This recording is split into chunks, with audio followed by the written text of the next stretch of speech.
think it was mostly because my anxieties and depression. I couldn't develop relationships with the other students. I'm a resident school survivor. I was taken out of my parents' home, my community, at a very young age. You know, they came and pick you up north and tell you have to go out, and they put you on a plane.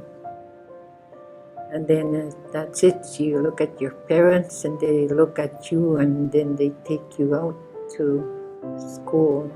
I was always hearing my mom saying, well, she's got a hard time learning. She's a slow learner, the teachers are saying in school. It wasn't until years later that I found out that I was part illiterate. And I was born with an intellectual disability. I grew up in a foster home with a foster mom and dad. I was doing really well with the schoolwork. Like, I was getting 90s in science class. And even my science teacher was calling me up saying, hey, why are you dropping out? You're doing so well and all that. And I had to tell him it's not the work, it's not the teachers, it's the other students. I can't get the relationship going because of my own anxieties and stuff.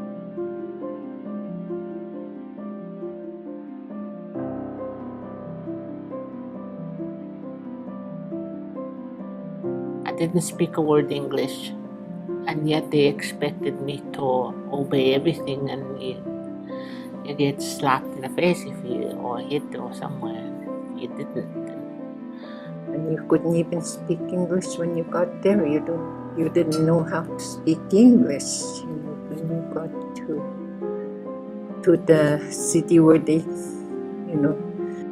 So right at a very young age, I learned not to cry, because if you cried, they would say, I'll give you something to cry about. It was the left side of the brain that had been damaged from being an infant when my father threw me on the ground.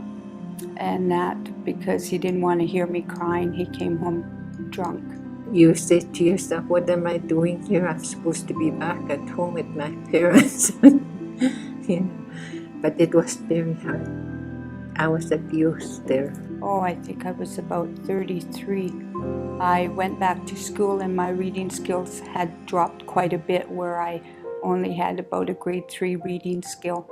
It was difficult because when I was growing up, because I had older brothers and sisters, I didn't learn how to do anything. So, and because of my disability, I felt like I didn't get the skills. I think my children are finally realizing that it helped them. It helped them to see how I struggle.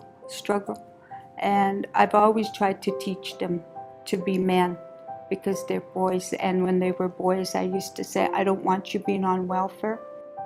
I do want to go back to school. It would be great to kind of go to university or any of those things, but you can't. And I'm so happy. If there's nothing that I didn't do right in life, I really feel the only thing I did was help them to do good in life. And I hope they don't have to be in the shoes that I'm in.